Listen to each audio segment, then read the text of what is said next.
Hello everyone, welcome to Sanmarga classes.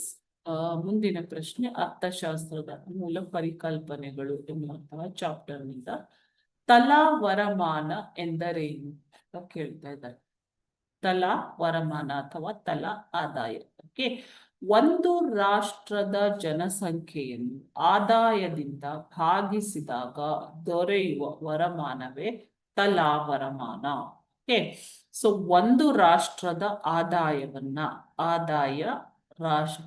ರಾಷ್ಟ್ರೀಯ ಆದಾಯ ಅಂತ ಹೇಳ್ತೀವಿ. ಅದನ್ನ ರಾಷ್ಟ್ರೀಯ ಆದಾಯವನ್ನ ಅದರ ಒಟ್ಟು ಜನಸಂಖ್ಯೆಯ ಜೊತೆಗೆ ಭಾಗಿಸಿದಾಗ ದೊರೆಯುವ ಒಂದು ಮೊತ್ತವೇ ತಲಾ ವರಮಾನ.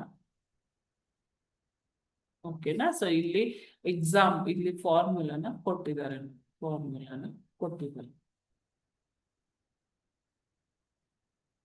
ತಲಾ ಆದಾಯ ರಾಷ್ಟ್ರೀಯ ಆದಾಯ ಡಿವೈಡೆಡ್ ಬೈ ಒಟ್ಟು ಜನಸಂಖ್ಯೆ. ಓಕೆನಾ?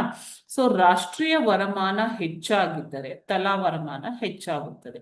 ಜನರ ಜೀವನ ಮಟ್ಟ ಉತ್ತಮವಾಗಿರುತ್ತದೆ. ಇದರ ಫಲವಾಗಿ ಜನರು ಏನ್ ಮಾಡ್ಬೋದು ಮಕ್ಕಳೇ? ನೆಮ್ಮದಿಯಿಂದ ಇರ್ಬಹುದು. ಓಕೆನಾ? ಸೊ ಜನಸಂಖ್ಯೆ ಕಡಿಮೆ ಇದ್ರೆ ತಲಾ ಆದಾಯ ಅಥವಾ ತಲಾ ವರಮಾನ ಹೆಚ್ಚಿರುತ್ತದೆ.